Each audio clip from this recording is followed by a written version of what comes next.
A graça e a paz estejam com todos. Boa noite. Ao Senhor toda a honra, toda a glória, todo o domínio, exaltação. Nós te louvamos, Senhor. Bendizemos o teu nome. Glorificado, exaltado seja o Senhor, Pai. Nós te louvamos, agradecemos por todos os teus feitos, por tudo aquilo que o Senhor ainda há de fazer em nossas vidas. Livra-nos de todo mal e abençoa-nos para a glória e honra do teu nome. Amém. Pai nosso que estais nos céus, santificado seja o teu nome, venha a nós o vosso reino, seja feita a vossa vontade, assim na terra como nos céus. O pão nosso de cada dia nos dai hoje, perdoa as nossas ofensas, assim como nós perdoamos a quem nos tem ofendido. Não nos deixeis cair em tentação, mas livrai-nos de todo mal, porque teu é o reino, o poder, a honra e a glória para todos sempre. Em nome de Jesus. Amados, eu vou ler Lucas, iniciando capítulo 11 de Lucas, versículo 37, onde fala: Jesus censura os fariseus e os escribas. Ao falar Jesus estas palavras, um fariseu o convidou para uma refeição na sua casa. Entrando na casa, Jesus tomou lugar à mesa. O fariseu admirou-se ao ver que Jesus não tinha se lavado as mãos. Não tinha lavado antes de comer. Mas o Senhor lhe disse: vocês fariseus limpam o exterior do copo e do prato, mas o interior de vocês está cheio de roubo e de maldade. Na versão dessa Bíblia fala assim: seus tolos, quem fez o exterior não é o mesmo que fez o interior? Mas deem como esmola o que está dentro do copo e do prato, e tudo lhes será limpo. Mas ai de vocês, fariseus, porque vocês dão o dízimo da hortelã, da arruda e de todas as hortaliças, e desprezam a justiça e o amor de Deus. Vocês deveriam fazer estas coisas sem omitir aquelas. Ai de vocês, fariseus, porque gostam da primeira cadeira nas sinagogas e das saudações das praças. Ai de vocês que são como as sepulturas invisíveis, sobre as quais as pessoas passam sem perceber. Então, tomando a palavra, um dos intérpretes da lei disse a Jesus: Mestre, ao dizer essas coisas, o Senhor está ofendendo também a nós. Mas Jesus respondeu: ai de vocês também, intérprete da lei, porque sobrecarregam os outros com fardos superiores às suas forças. Mas vocês nem sequer com um dedo tocam nesses fardos. Ai de vocês, porque edificam os túmulos dos profetas que os pais de vocês assassinaram. Assim, são testemunhas e aprovam com cumplicidade as obras dos pais de vocês, porque eles mataram os profetas, e vocês edificam túmulos para eles. Por isso também disse a sabedoria de Deus: mandarei para eles profetas e apóstolos, e alguns deles matarão e outros perseguirão, para que desta geração se peçam contas do sangue dos profetas, derramado desde a fundação do mundo, desde o sangue de Abel até o sangue de Zacarias, que foi assassinado entre o altar e o santuário. Sim, eu afirmo a vocês que se pedirão contas a esta geração. Ai de vocês, intérprete da lei, porque vocês pegaram a chave do conhecimento. No entanto, vocês mesmos não entraram e impediram os que estavam entrando. Quando Jesus saiu dali, os escribas e fariseus começaram a contestá-lo com veemência, fazendo perguntas a respeito de muitos assuntos, com o objetivo de tirar daquilo que ele dizia um motivo para o acusar. Os fariseus, nós sabemos que, como Jesus mesmo mencionou aqui, eles cobram das pessoas, né, aquilo que eles mesmos não fazem. Eles julgam, naquela época eles julgavam. E existem muitos fariseus hoje em dia, né, também. Aqueles religiosos, que só sabe apontar o dedo com o seu semelhante, dizendo que o semelhante não faz da forma que é para fazer, que não é cristão, que não é isso, que não é aquilo, que...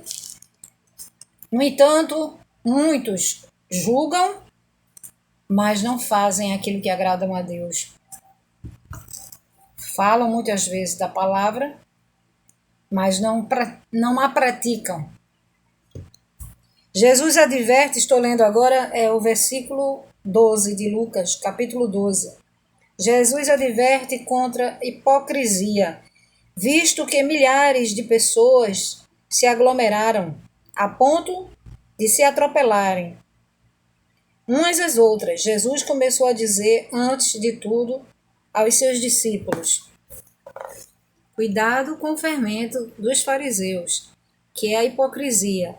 Não há nada encoberto que não venha a ser revelado, nem oculto que não venha a ser conhecido, porque tudo o que vocês disseram às escuras será ouvido em plena luz, e o que disseram no pé do ouvido, no interior da casa, será proclamado dos telhados.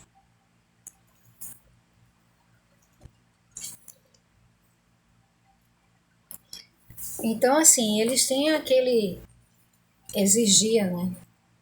Que nós sabemos que o fardo do Senhor é leve, não é?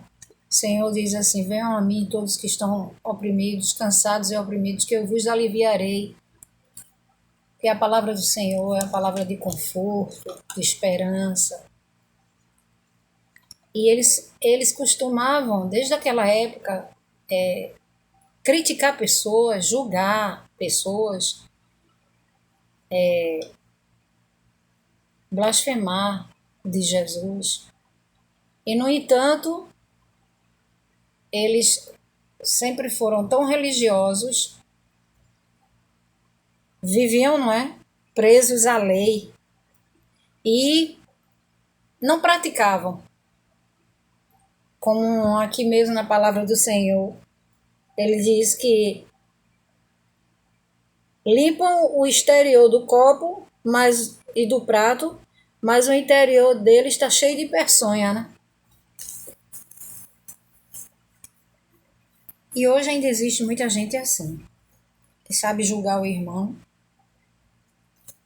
Tem muita religiosidade. Aí no versículo, ainda capítulo 11 de Lucas 11, 4, a quem temer? Digo a vocês, meus amigos, não temam os que matam o corpo e depois disso nada mais podem fazer. Eu, porém, vou mostrar a quem vocês devem temer. Temam aquele que, depois de matar, tem poder para lançar no inferno. Sim, digo que esse vocês devem temer. Não se vendem 5 pardais por 2 moedinhas.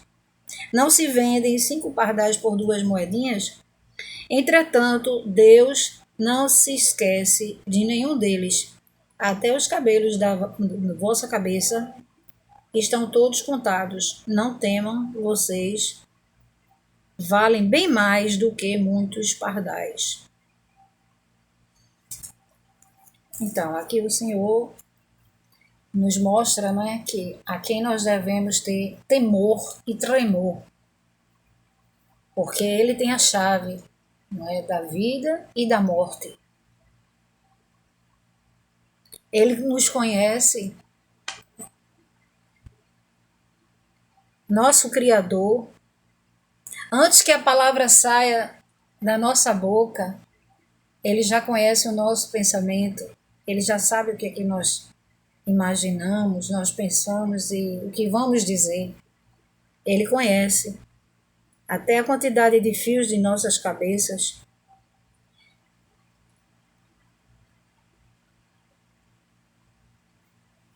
Confessar e negar Cristo. Está no capítulo 11 ainda, versículo 8. Digo mais a vocês, todo aquele que me confessar diante dos outros, também o Filho do Homem, né?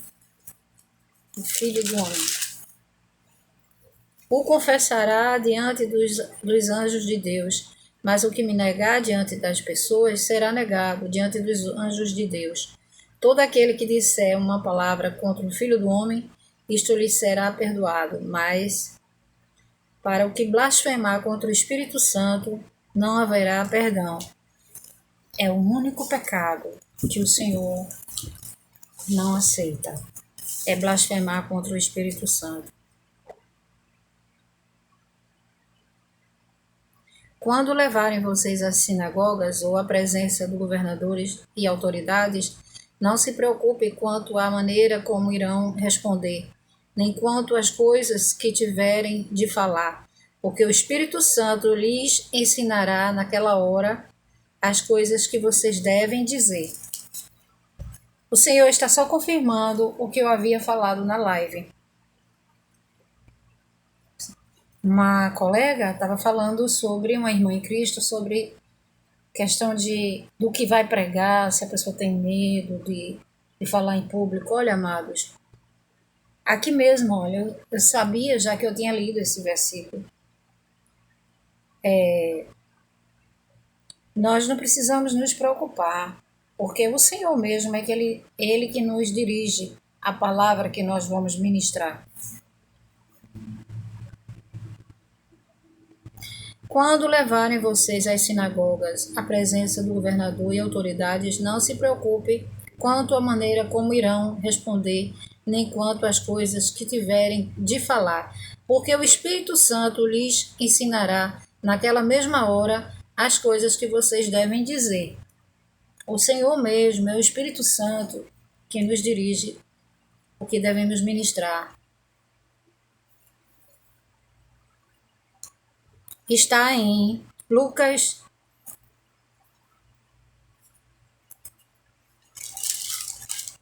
aqui já é 12. Lucas 12, 11. 12, 11.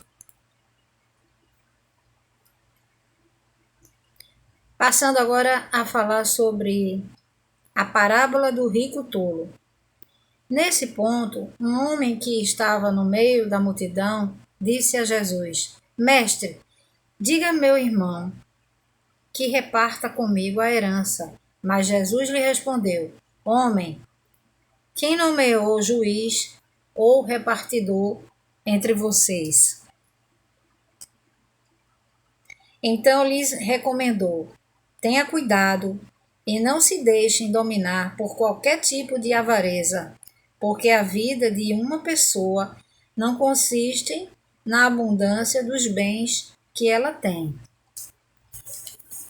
Agora, Lucas 12, versículo 16. E Jesus contou ainda uma parábola, dizendo: o campo de um homem rico produziu com abundância. Então ele começou a pensar: que farei, pois não tenho onde armazenar a minha colheita? Até que disse: já sei, destruirei os meus celeiros, construirei outros maiores e aí armazenarei todo o meu produto e todos os meus bens. Então direi à minha alma: você tem um depósito, muitos bens para muitos anos. Descanse, coma, beba e aproveite a vida. Mas Deus lhe disse: louco, esta noite lhe pedirão a sua alma. E o que você tem preparado para quem? Quem será? Assim, é o que ajunta tesouros para si mesmo, mas não é rico para com Deus.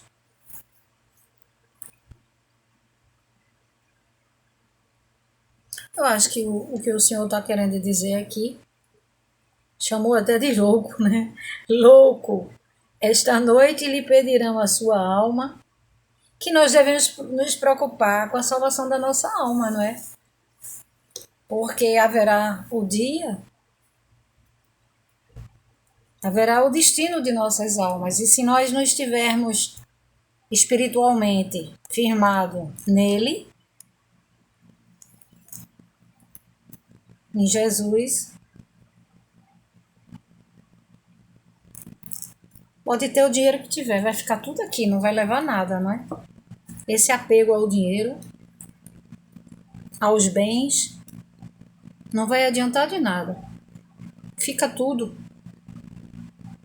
As preocupações. A seguir, Jesus se dirigiu aos seus discípulos dizendo: Por isso digo a vocês, não se preocupem com a sua vida, quanto ao que irão comer, nem com nem com o corpo, quanto ao que irão vestir. Porque a vida é mais do que o alimento e o corpo mais do que as roupas. Observem os corvos, que não semeiam, não colhem, não têm despensa, nem celeiros. Contudo, Deus os sustenta. Vocês valem muito mais do que as aves. Quem de vocês, por mais que se preocupe, pode acrescentar um côvado? Ou seja, que adianta se preocupar, né? Que vai adiantar se preocupar? Vai mudar alguma coisa? Ao curso da sua vida? Portanto, se não podem fazer nada quanto às coisas mínimas, por que se preocupam com as outras? Observem como crescem os lírios. Eles não trabalham nem fiam. Tem versão que diz assim, nem tecem.